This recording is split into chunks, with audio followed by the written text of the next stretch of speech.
Blood Music by Greg Bear.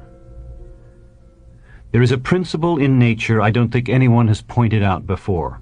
Each hour, a myriad of trillions of little live things, bacteria, microbes, animalcules, are born and die, not counting for much except in the bulk of their existence and the accumulation of their tiny effects.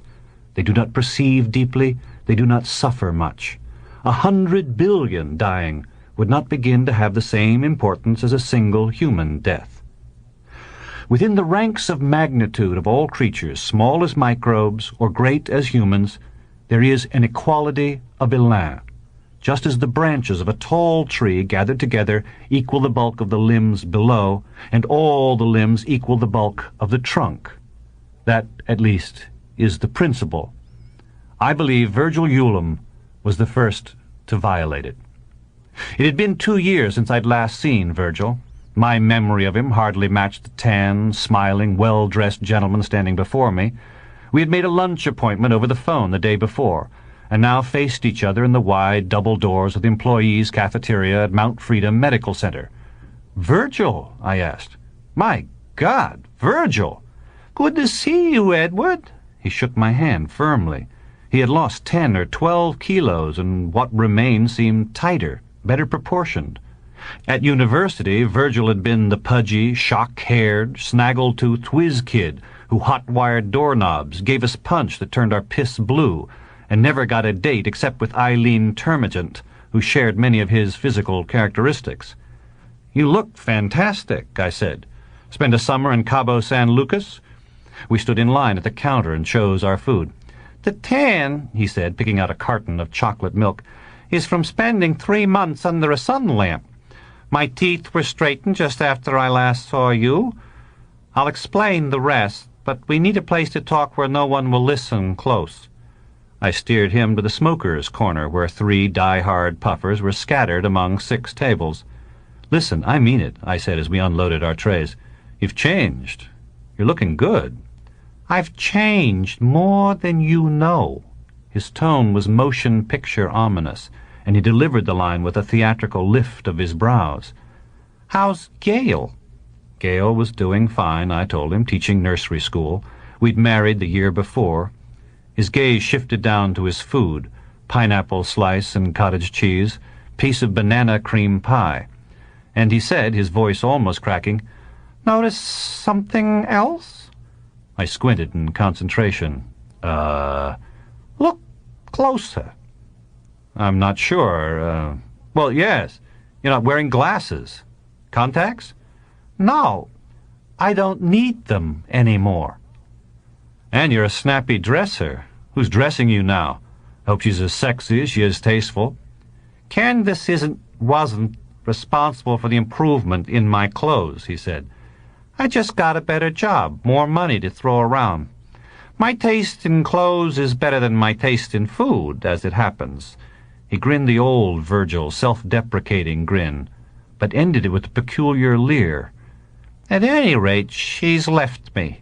I've been fired from my job. I'm living on savings." "Hold it," I said. "That's a bit crowded. Why not do a linear breakdown? You got a job. Where?" "Genetron Corp," he said. 16 months ago. "I haven't heard of them." "You will. They're putting out common stock in the next month. It'll shoot off the board. They've broken through with MABs, medical—" "I know what MABs are," I interrupted, "at least in theory. Medically applicable biochips." "They have some that work." "What?" It was my turn to lift my brows. "Microscopic logic circuits. You inject them into the human body, they set up shop where they're told, and troubleshoot, with Dr. Michael Bernard's approval." That was quite impressive. Bernard's reputation was spotless. Not only was he associated with the genetic engineering biggies, but he had made news at least once a year in his practice as a neurosurgeon before retiring. Covers on Time, Mega, Rolling Stone. "That's supposed to be secret. Stock, breakthrough, Bernard, everything." He looked around and lowered his voice. "But you do whatever the hell you want. I'm through with the bastards." I whistled. "Make me rich, huh?" "If that's what you want." Or you could spend some time with me before rushing off to your broker." Of course. He hadn't touched the cottage cheese or pie. He had, however, eaten the pineapple slice and drunk the chocolate milk. "So, tell me more." "Well, in med school I was training for lab work, biochemical research. I've always had a bent for computers, too, so I put myself through my last 2 years by selling software packages to Westinghouse," I said. "It's good my friends remember. That's how I got involved with Genetron, just when they were starting out. They had big money backers, all the lab facilities I thought anyone would ever need. They hired me, and I advanced rapidly. 4 months, and I was doing my own work. I made some breakthroughs." He tossed his hand nonchalantly. "Then I went off on tangents they thought were premature. I persisted, and they took away my lab, handed it over to a certifiable flatworm. I managed to save part of the experiment before they fired me, but I haven't exactly been cautious or judicious. So now it's going on outside the lab." I'd always regarded Vergil as ambitious, a trifle cracked, and not terribly sensitive. His relations with authority figures had never been smooth. Science for him was like the woman you couldn't possibly have who suddenly opens her arms to you long before you're ready for mature love, leaving you afraid you'll forever blow the chance, lose the prize. Apparently he did. Outside the lab. I don't get you. "Edward, I want you to examine me. Give me a thorough physical, maybe a cancer diagnostic. Then I'll explain more. You want a $5,000 exam. Whatever you can do, ultrasound, NMR, thermogram, everything. I don't know if I can get access to all that equipment. NMR full scan has only been here a month or two. Hell, you couldn't pick a more expensive way. Then ultrasound. That's all you'll need. Vergil, I'm an obstetrician, not a glamour boy lab tech. OB-GYN, butt of all the jokes. If you're turning into a woman, maybe I can help you." He leaned forward, almost putting his elbow into the pie, but swinging wide at the last instant by scant millimeters. The old Vergil would have hit it square. "Examine me closely, and you—" He narrowed his eyes.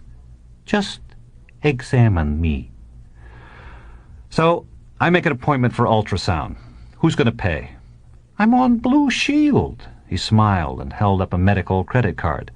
"I messed around with the personnel files at Genetron.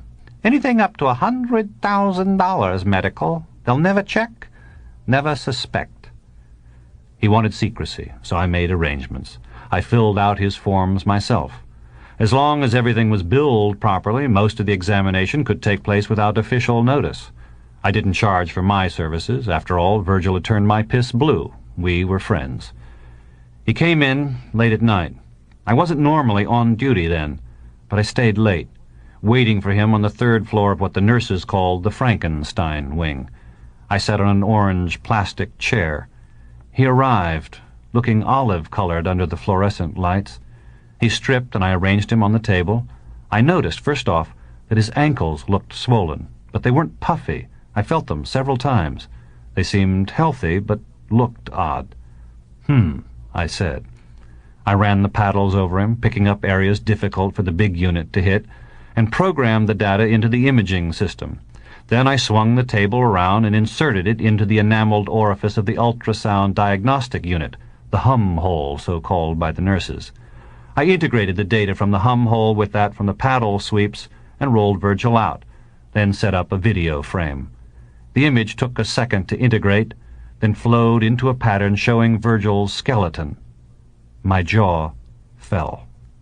3 seconds of that, and it switched to his thoracic organs, then his musculature, and finally vascular system and skin. "How long since the accident?" I asked, trying to take the quiver out of my voice. "I haven't been in an accident," he said. "It was deliberate." Jesus, they beat you to keep secrets? "You don't understand me, Edward. Look at the images again. I'm not damaged. Look, there's a thickening here," I indicated the ankles, "and your ribs that crazy zigzag pattern of interlocks. Broken sometime, obviously, and look at my spine, he said. I rotated the image in the video frame. Buckminster Fuller, I thought. It was fantastic. A cage of triangular projections, all interlocking in ways I couldn't begin to follow, much less understand. I reached around and tried to feel his spine with my fingers. He lifted his arms and looked off at the ceiling. I can't find it, I said. It's all smooth back there. I let go of him and looked at his chest, then prodded his ribs. They were sheathed in something tough and flexible. The harder I pressed, the tougher it became. Then I noticed another change. "Hey," I said, "you don't have any nipples." There were tiny pigment patches, but no nipple formations at all. "See?" Vergil asked, shrugging on the white robe. "I'm being rebuilt from the inside out." In my reconstruction of those hours, I fancy myself saying, "So tell me about it." Perhaps, mercifully, I don't remember what I actually said. He explained with his characteristic circumlocutions. Listening was like trying to get the meat of a newspaper article through a forest of sidebars and graphic embellishments. I simplify and condense. Genetron had assigned him to manufacturing prototype biochips, tiny circuits made out of protein molecules. Some were hooked up to silicone chips, little more than a micrometer in size, then went through rat arteries to chemically keyed locations to make connections with the rat tissue and attempt to monitor and even control lab-induced pathologies. "That was something," he said. "We recovered the most complex microchip by sacrificing the rat, then debriefed it, hooked the silicone portion up to an imaging system. The computer gave us bar graphs, then a diagram of the chemical characteristics of about 11 centimeters of blood vessel, then put it all together to make a picture. We zoomed down 11 centimeters of rat artery. You never saw so many scientists jumping up and down, hugging each other, drinking buckets of bug juice." Bug juice was lab ethanol mixed with Dr. Pepper. Eventually, the silicone elements were eliminated completely in favor of nucleoproteins. He seemed reluctant to explain in detail, but I gathered they found ways to make huge molecules, as large as DNA and even more complex, into electrochemical computers, using ribosome-like structures as encoders and readers and RNA as tape. Vergil was able to mimic reproductive separation and reassembly in his nucleoproteins, incorporating program changes at key points by switching nucleotide pairs. Genetron wanted me to switch over to supergene engineering, since that was the coming thing everywhere else. Make all kinds of critters, some out of our imagination. But I had different ideas. He twiddled his finger around his ear and made theremin sounds. "Mad scientist time, right?" He laughed, then sobered. "I injected my best nucleoproteins into bacteria to make duplication and compounding easier. Then I started to leave them inside so the circuits could interact with the cells. They were heuristically programmed. They taught themselves. The cells fed chemically coded information to the computers processed it and made decisions. The cells became smart. I mean, smart as planaria, for starters. Imagine an E. coli as smart as a planarian worm." I nodded. "I'm imagining." Then I really went off on my own. We had the equipment, the techniques, and I knew the molecular language. I could make really dense, really complicated biochips by compounding the nucleoproteins, making them into little brains. I did some research into how far I could go, theoretically. Sticking with bacteria, I could make a biochip with the computing capacity of a sparrow's brain. I mean, imagine how jazzed I was.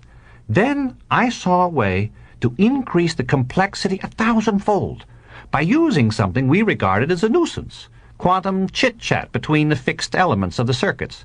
Down that small, even the slightest change could bomb a biochip. But I developed a program that actually predicted and took advantage of electron tunneling, emphasizing the heuristic aspects of the computer. Used the chit-chat as a method of increasing complexity. You're losing me, I said. I took advantage of randomness. The circuits could repair themselves, compare memories, and correct faulty elements. I gave them basic instructions. Go forth and multiply. Improve. By God, you should have seen some of the cultures a week later. It was amazing. They were evolving all on their own, like little cities. I destroyed them all. I think one of the Petri dishes would have grown legs and walked out of the incubator if I'd kept feeding it. You're kidding. I looked at him. You're not kidding. Man, they knew what it was like to improve. They knew where they had to go. But they were just so limited, being in bacteria bodies with so few resources. How smart were they? I couldn't be sure. They were associating in clusters of 100 to 200 cells, each cluster behaving like an autonomous unit. Each cluster might have been as smart as a rhesus monkey. They exchanged information through their pili, passed on bits of memory, and compared notes. Their organization was obviously different from a group of monkeys. The world was so much simpler, for one thing. With their abilities, they were masters of the Petri dishes. I put flanges in with them. The flanges didn't have a chance. They used every option available to change and grow. How is that possible? What? He seemed surprised I wasn't accepting everything at face value. Cramming so much into so little. A rhesus monkey is not your simple little calculator, Vergil. I haven't made myself clear, he said, obviously irritated. I was using nucleoprotein computers. They're like DNA, but all the information can interact. Do you know how many nucleotide pairs there are in the DNA of a single bacteria? It had been a long time since my last biochemistry lesson. I shook my head. About 2 million. Add in the modified ribosome structures, 15,000 of them, each with a molecular weight of about 3 million, and consider the combinations and permutations.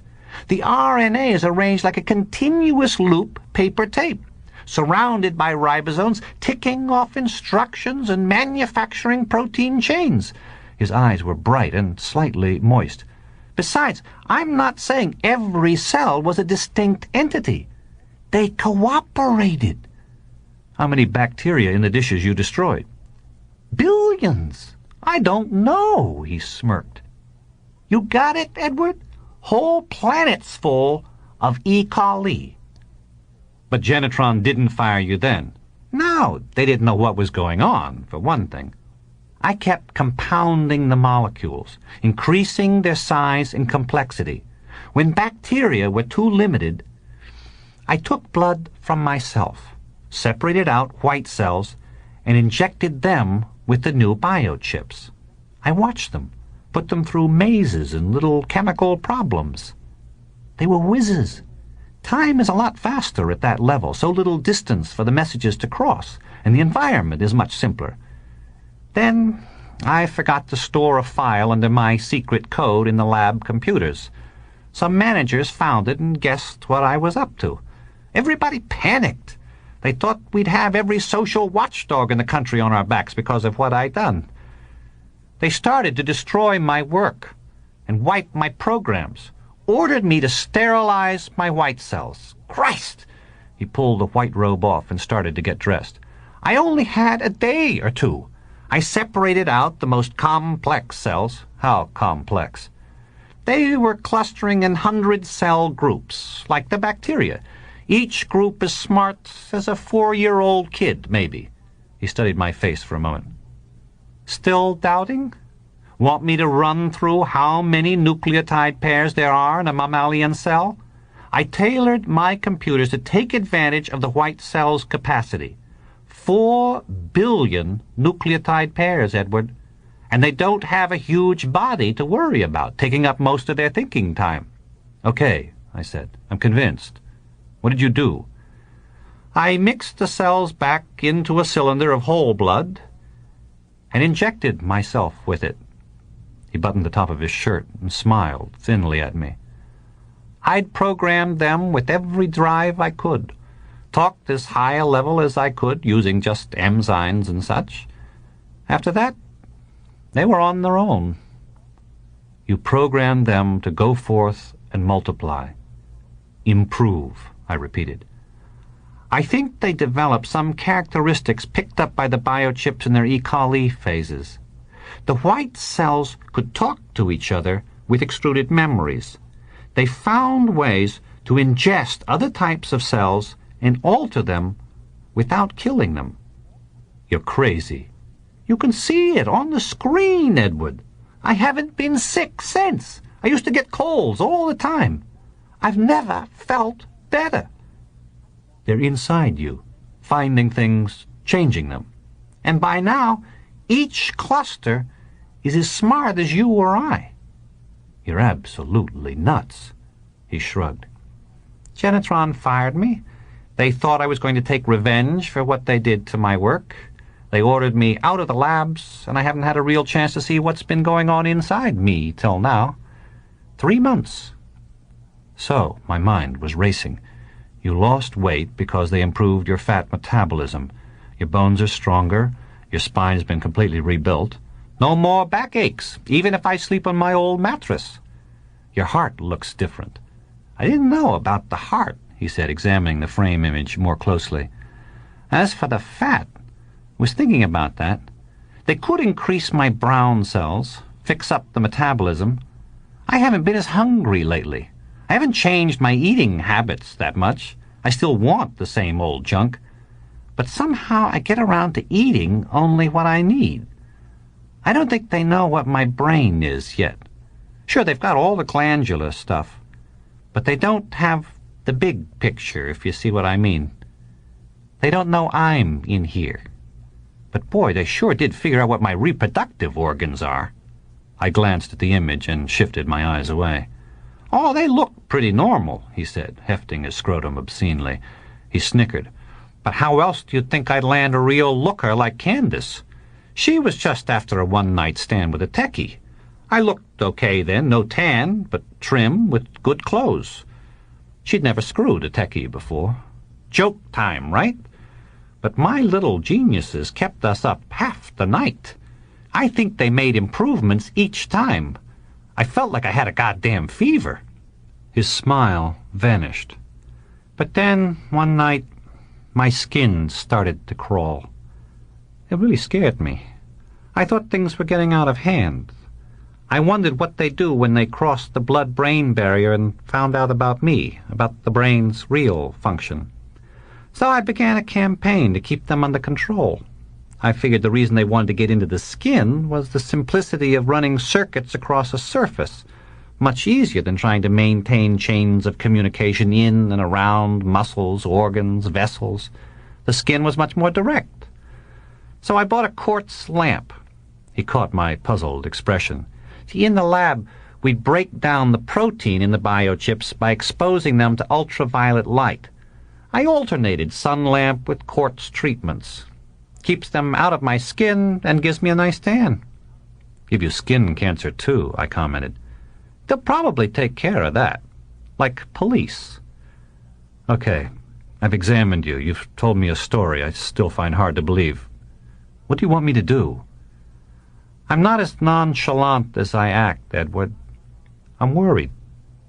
I'd like to find some way to control them before they find out about my brain. I mean, think of it.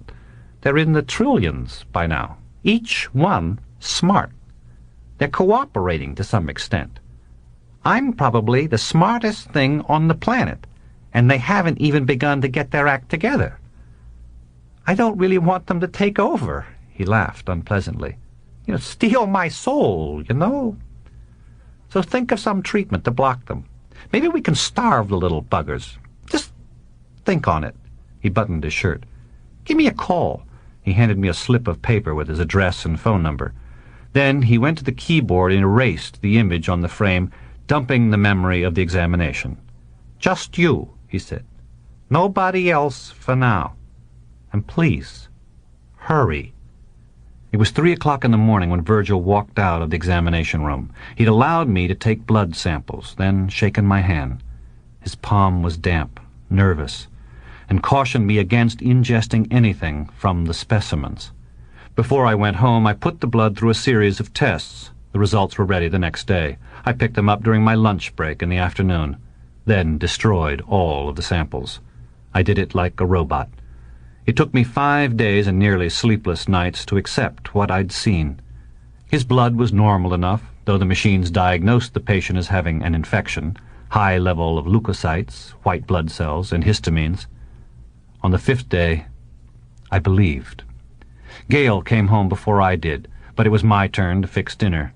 She slipped one of the school's discs into the home system and showed me video art her nursery kids had been creating. I watched quietly, ate with her in silence. I had 2 dreams, part of my final acceptance. In the first, that evening, I witnessed the destruction of the planet Krypton, Superman's home world. Billions of superhuman geniuses went screaming off in walls of fire. I related the destruction to my sterilizing the samples of Vergil's blood. The second dream was worse. I dreamed that New York City was raping a woman. By the end of the dream, she gave birth to little embryo cities, all wrapped up in translucent sacks, soaked with blood from the difficult labor. I called him on the morning of the 6th day. He answered on the 4th ring. "I have some results," I said. "Nothing conclusive, but I want to talk with you, in person." "Sure," he said. "I'm staying inside for the time being." His voice was strained. He sounded tired. Vergil's apartment was in a fancy high-rise near the lake shore.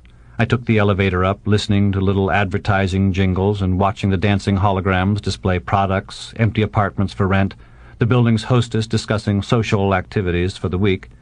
Vergil opened the door and motioned me in. He wore a checked robe with long sleeves and carpet slippers. He clutched an unlit pipe in one hand, his fingers twisting it back and forth as he walked away from me and sat down, saying nothing. "You have an infection," I said. "Oh?" "That's all the blood analysis tell me. I don't have access to the electron microscopes." "I don't think it's really an infection," he said. "After all, they're my own cells. Probably something else, some sign of their presence, of the change. We can't expect to understand everything that's happening." I removed my coat. "Listen," I said. "You really have me worried now." The expression on his face stopped me, a kind of frantic beatitude. He squinted at the ceiling and pursed his lips. "Are you stoned?" I asked. He shook his head, then nodded once, very slowly.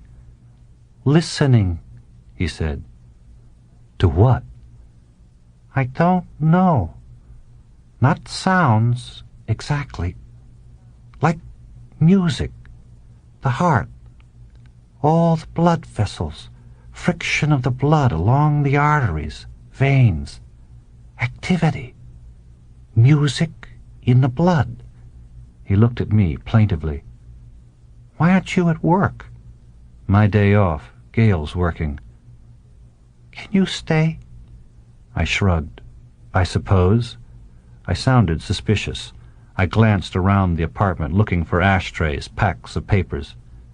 "I'm not stoned, Edward," he said. "I may be wrong, but I think something big is happening. I think they're finding out who I am." I sat down across from Vergil, staring at him intently. He didn't seem to notice. Some inner process involved him. When I asked for a cup of coffee, he motioned to the kitchen. I boiled a pot of water and took a jar of instant from the cabinet. With cup in hand, I returned to my seat. He twisted his head back and forth, eyes open. "You always knew what you wanted to be, didn't you?" he asked. "More or less." "A gynecologist. Smart moves, never false moves. I was different. I had goals, but no direction. Like a map without roads, just places to be. I didn't give a shit for anything, anyone but myself. Even science. Just a means. I'm surprised I got so far. I even hated my folks. He gripped his chair arms. Something wrong? I asked. They're talking to me, he said. He shut his eyes. For an hour he seemed to be asleep. I checked his pulse, which was strong and steady, felt his forehead, slightly cool, and made myself more coffee. I was looking through a magazine, at a loss what to do, when he opened his eyes again.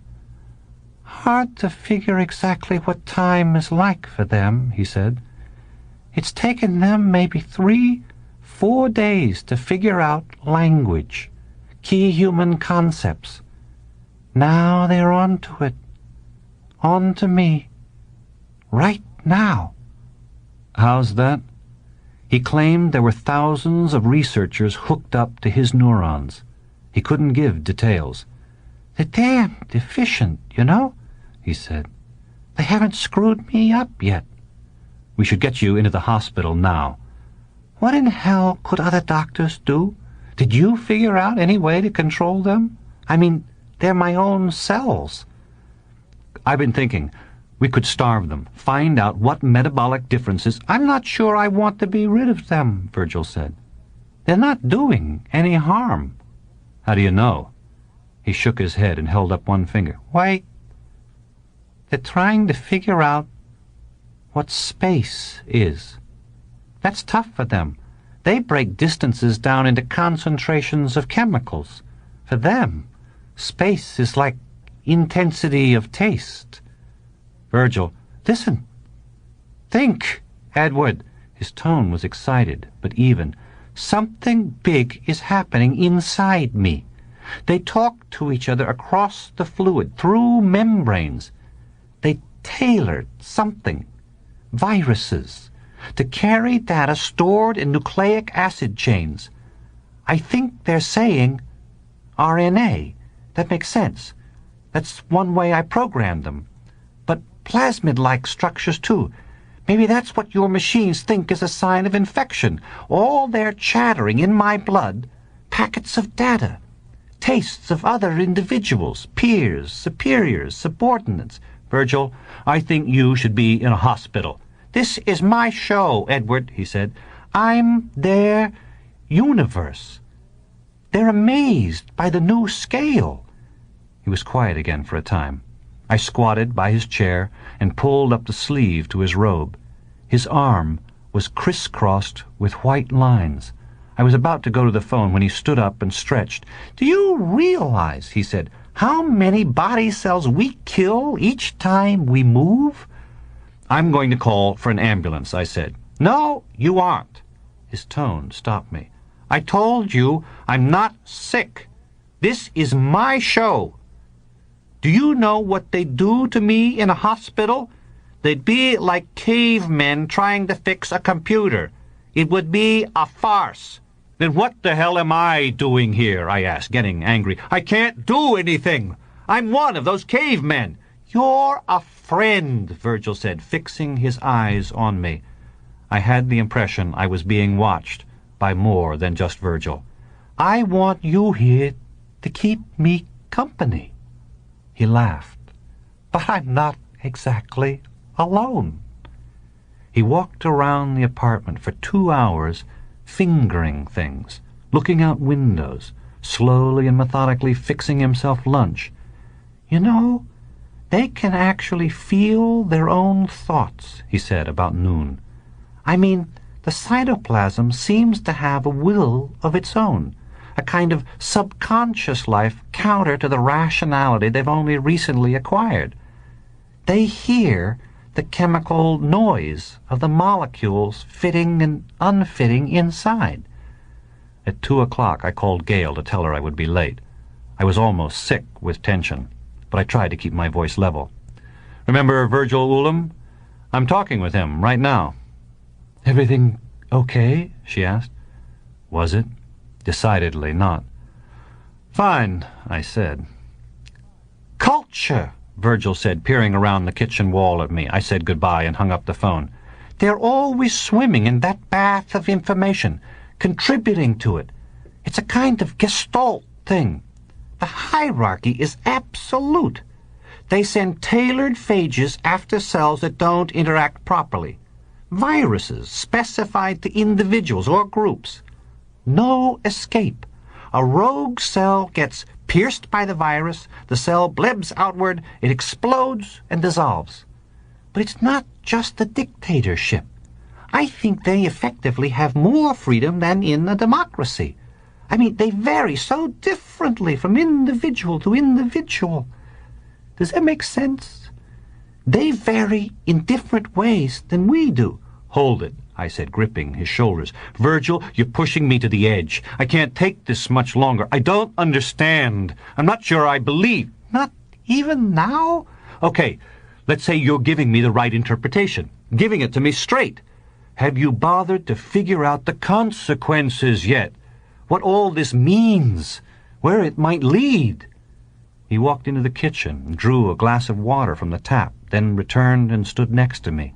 His expression had changed from childish absorption to sober concern. I've never been very good at that. Are you afraid?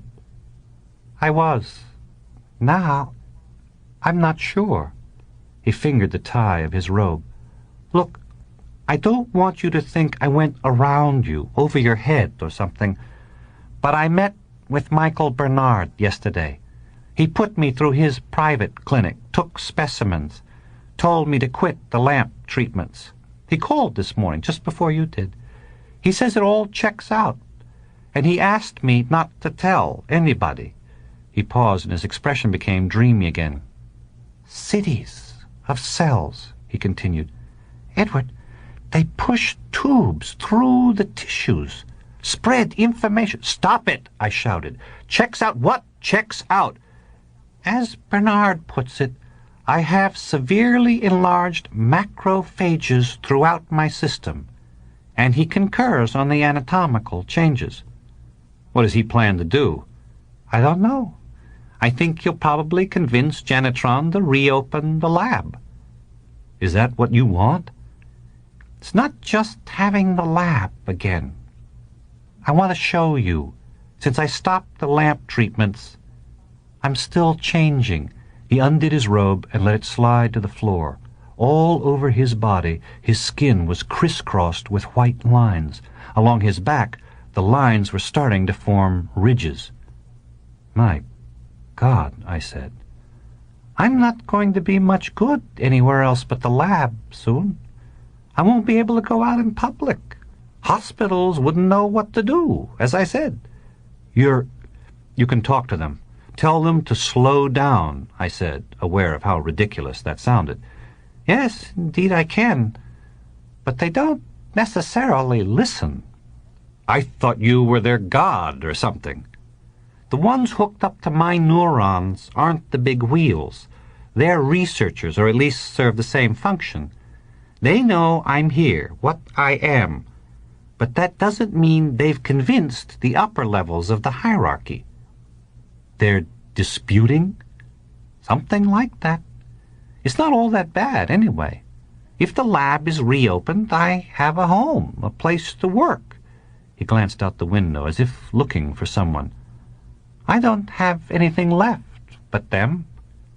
They aren't afraid, Edward. I've never felt so close to anything before.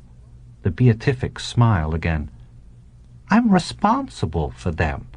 Mother to them all. You have no way of knowing what they're going to do. He shook his head. No, I mean it. You say they're like a civilization. Like 1,000 civilizations. Yes, and civilizations have been known to screw up. Warfare, the environment. I was grasping at straws, trying to restrain a growing panic. I wasn't competent to handle the enormity of what was happening. Neither was Vergil. He was the last person I would have called insightful and wise about large issues. But I'm the only one at risk. You don't know that. Jesus, Vergil, look at what they're doing to you. To me, all to me, he said. Nobody else. I shook my head and held up my hands in a gesture of defeat. Okay, so Bernard gets them to reopen the lab. You move in, become a guinea pig. What then? They treat me right. I'm more than just good old Vergil Ulam now. I'm a goddamn galaxy. A super mother. Super host, you mean? He conceded the point with a shrug. I couldn't take any more. I made my exit with a few flimsy excuses, then sat in the lobby of the apartment building, trying to calm down. Somebody had to talk some sense into him. Who would he listen to? He had gone to Bernard, and it sounded as if Bernard was not only convinced, but very interested. People of Bernard's stature didn't coax the Vergil Ulams of the world along unless they felt it was to their advantage. I had a hunch, and I decided to play it. I went to the payphone, slipped in my credit card, and called Genetron. "I'd like you to page Dr. Michael Bernard," I told the receptionist. "Who's calling, please?" "This is answering service. We have an emergency call, and his beeper doesn't seem to be working." A few anxious minutes later, Bernard came on the line. "Who the hell is this?" he asked. "I don't have an answering service." "My name is Edward Milligan. I'm a friend of Vergil Ulam's. I think we have some problems to discuss." We made an appointment to talk the next morning. I went home and tried to think of excuses to keep me off the next day's hospital shift. I couldn't concentrate on medicine, couldn't give my patients anywhere near the attention they deserved. Guilty, angry, afraid. That was how Gail found me. I slipped on a mask of calm, and we fixed dinner together. After eating, holding on to each other, we watched the city lights come on in the late twilight through the bayside window. Winter starlings pecked at the yellow lawn in the last few minutes of light, then flew away with a rising wind which made the windows rattle. "Something's wrong," Gail said softly. "Are you going to tell me, or just act like everything's normal?" "It's just me," I said. "Nervous. Work at the hospital." "Oh, Lord," she said, sitting up. "You're going to divorce me for that Baker woman." Mrs. Baker weighs 360 pounds and hadn't known she was pregnant until her 5th month. "No," I said, listless. "Rapturous relief," Gail said, touching my forehead lightly. "You know, this kind of introspection drives me crazy." "Well, it's nothing I can talk about yet, so—" I patted her hand.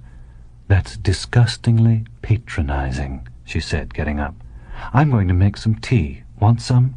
Now she was miffed, and I was tense with not telling.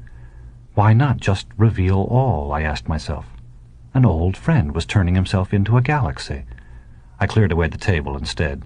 That night, unable to sleep, I looked down on Gail in my bed from my sitting position, pillow against the wall, and tried to determine what I knew was real and what wasn't. I'm a doctor, I told myself, a technical, scientific profession.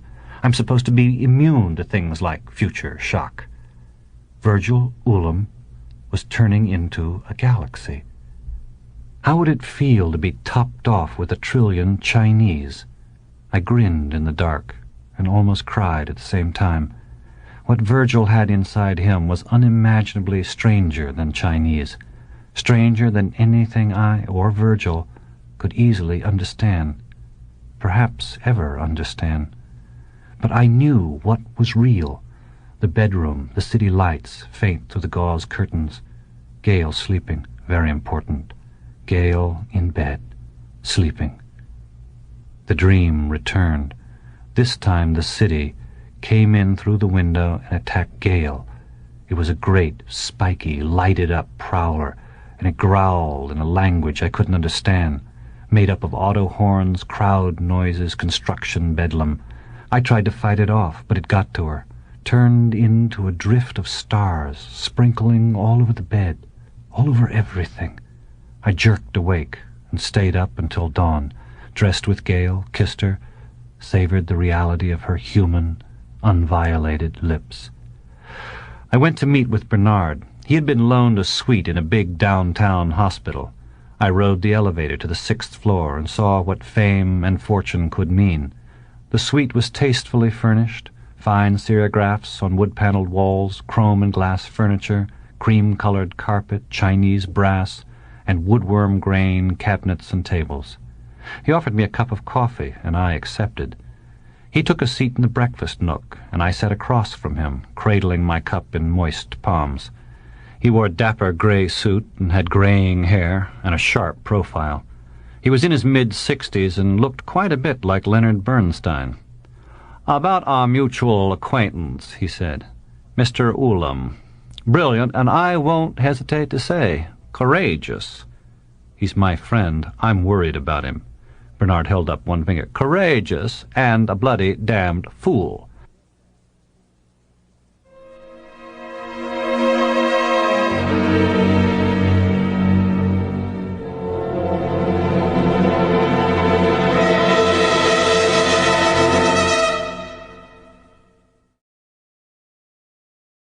What's happening to him should never have been allowed. He may have done it under duress, but that's no excuse. Still, what's done is done. He's talked to you, I take it?" I nodded. "He wants to return to Genetron." "Of course, that's where all his equipment is, where his home probably will be while we sort this out." "Sort it out? How? Why?" I wasn't thinking too clearly. I had a slight headache.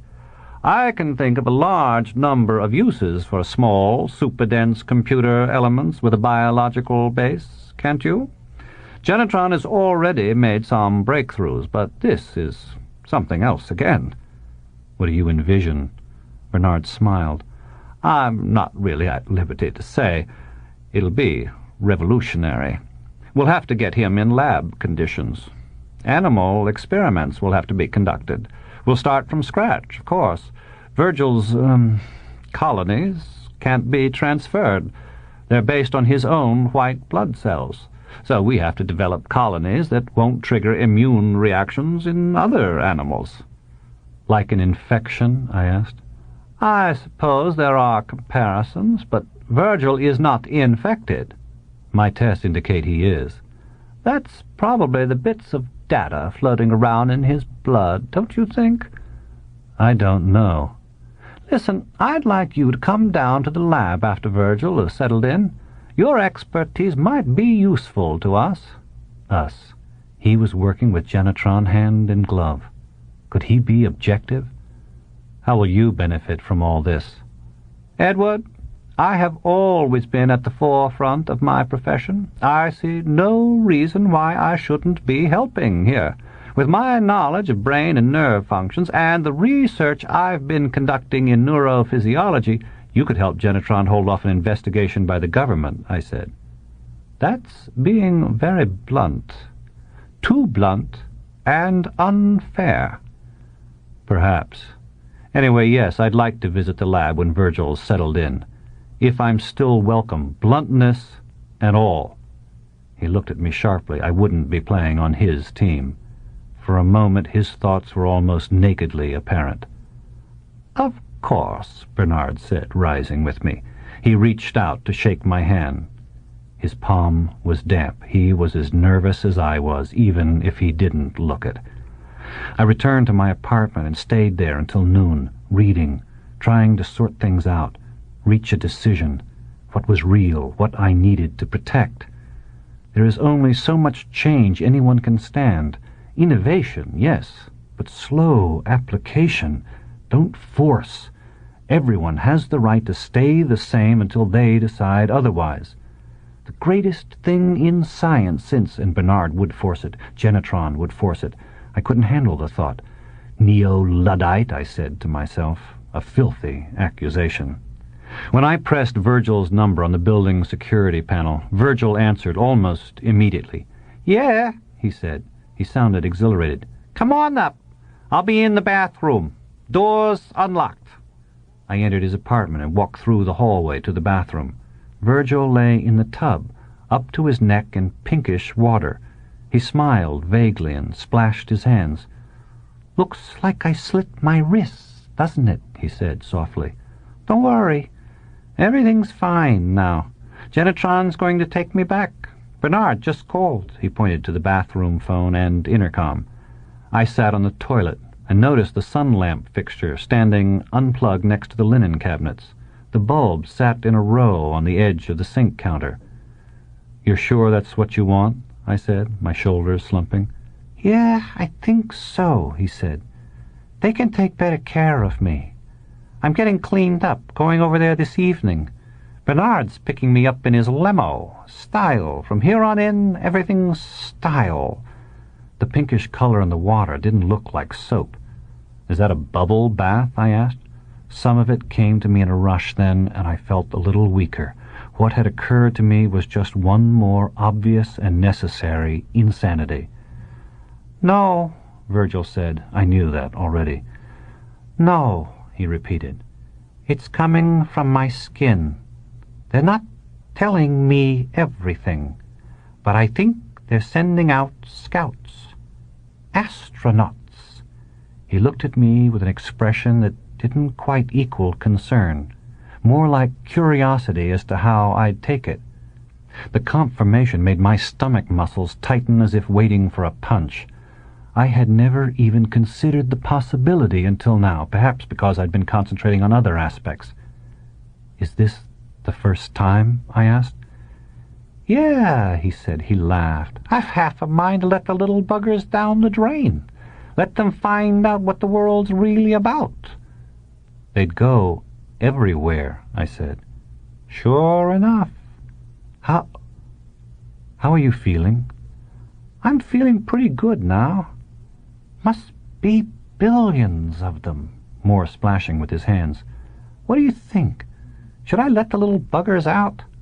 Quickly, hardly thinking, I knelt down beside the tub. My fingers went for the cord on the sun lamp, and I plugged it in. He had hot-wired doorknobs, turned my piss blue, played 1,000 dumb, practical jokes, and never grown up, never grown mature enough to understand that he was sufficiently brilliant to transform the world. He would never learn caution. He reached for the drain knob. "You know, Edward, He never finished. I picked up the fixture and dropped it into the tub, jumping back at the flash of steam and sparks. Vergil screamed and thrashed and jerked, and then everything was still, except for the low, steady sizzle and the smoke wafting from his hair. I lifted the toilet lid and vomited. Then I clenched my nose and went into the living room. My legs went out from under me, and I sat abruptly on the couch. After an hour, I searched through Vergil's kitchen and found bleach, ammonia, and a bottle of Jack Daniels. I returned to the bathroom, keeping the center of my gaze away from Vergil. I poured first the booze, then the bleach, then the ammonia into the water. Chlorine started bubbling up, and I left, closing the door behind me. The phone was ringing when I got home. I didn't answer. It could have been the hospital. It could have been Bernard. Or the police. I could envision having to explain everything to the police. Genetron would stonewall. Bernard would be unavailable. I was exhausted. All my muscles knotted with tension and whatever name one can give to the feelings one has after committing genocide. That certainly didn't seem real. I could not believe I had just murdered 100 trillion intelligent beings, snuffed a galaxy. It was laughable, but I didn't laugh. It was easy to believe that I had just killed one human being, a friend. The smoke, the melted lamp rods, the drooping electrical outlet and smoking cord. Vergil. I had dunked the lamp into the tub with Vergil. I felt sick. Dreams, cities raping Gale, and what about his girlfriend, Candace? Letting the water fill with them out, galaxies sprinkling all over us. What horror! And then again, what potential beauty! A new kind of life, symbiosis and transformation, had I been thorough enough to kill them all. I had a moment of panic. Tomorrow I thought I will sterilize his apartment. Somehow I didn't even think of Bernard. When Gale came in the door, I was asleep on the couch. I came to, groggy, and she looked down at me. "You feeling okay?" she asked, perching on the edge of the couch. I nodded. "What are you planning for dinner?" My mouth didn't work properly. The words were mushy. She felt my forehead. "Edward, you have a fever," she said. "A very high fever." I stumbled into the bathroom and looked in the mirror. Gale was close behind me. "What is it?" she asked. There were lines under my collar, around my neck. White lines, like freeways. They had already been in me a long time. Days. Damp palms, I said. So obvious. I think we nearly died. I struggled at first, but in minutes I was too weak to move. Gail was just as sick within an hour. I lay on the carpet in the living room, drenched in sweat. Gail lay on the couch, her face the color of talcum, eyes closed, like a corpse in an embalming parlor. For a time I thought she was dead. Sick as I was, I raged, hated, felt tremendous guilt at my weakness, my slowness to understand all the possibilities. Then I no longer cared. I was too weak to blink, so I closed my eyes and waited. There was a rhythm in my arms, my legs. With each pulse of blood, a kind of sound welled up within me, like an orchestra, thousands strong, but not playing in unison, playing whole seasons of symphonies at once. Music in the blood. The sound became harsher, but more coordinated. Wave trains finally canceling into silence, then separating into harmonic beats.